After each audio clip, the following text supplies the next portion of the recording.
Being a head coach is a multifaceted job.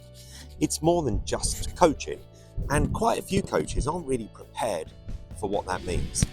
Being popular around the club and delivering great lessons for a while is a great way to get yourself in a position of being a head coach.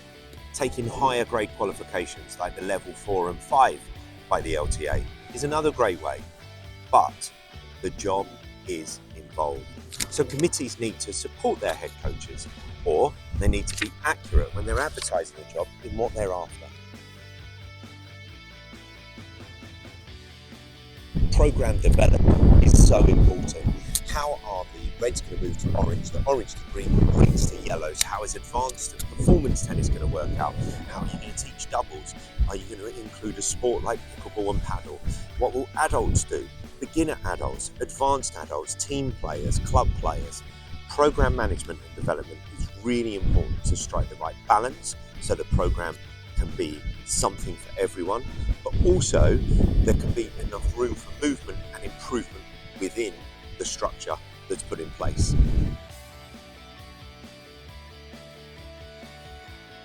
A head coach has to speak to parents on a one-on-one basis.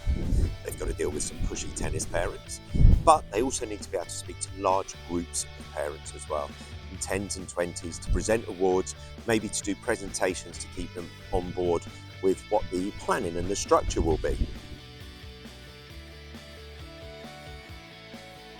There are parents, teachers, members. There are heritage members, people who've been at the club for 20 years.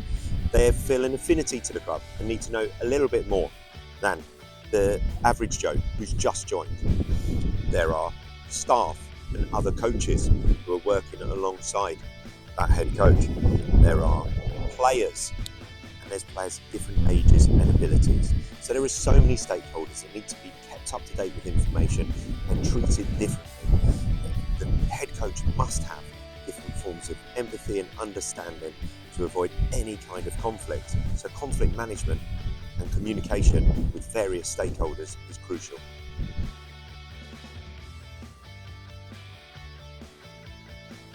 That means they set the atmosphere and energy of the tennis club.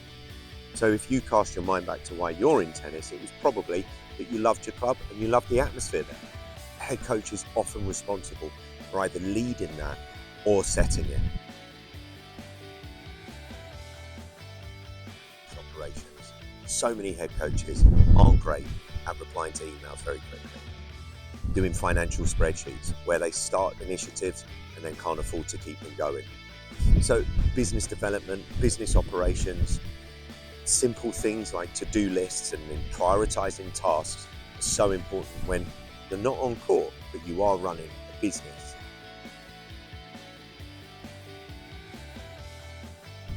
There's not a good head coach in this country who doesn't just care so much about the club, about the members, and about the players that they work with. Empathy, caring, and total love for tennis.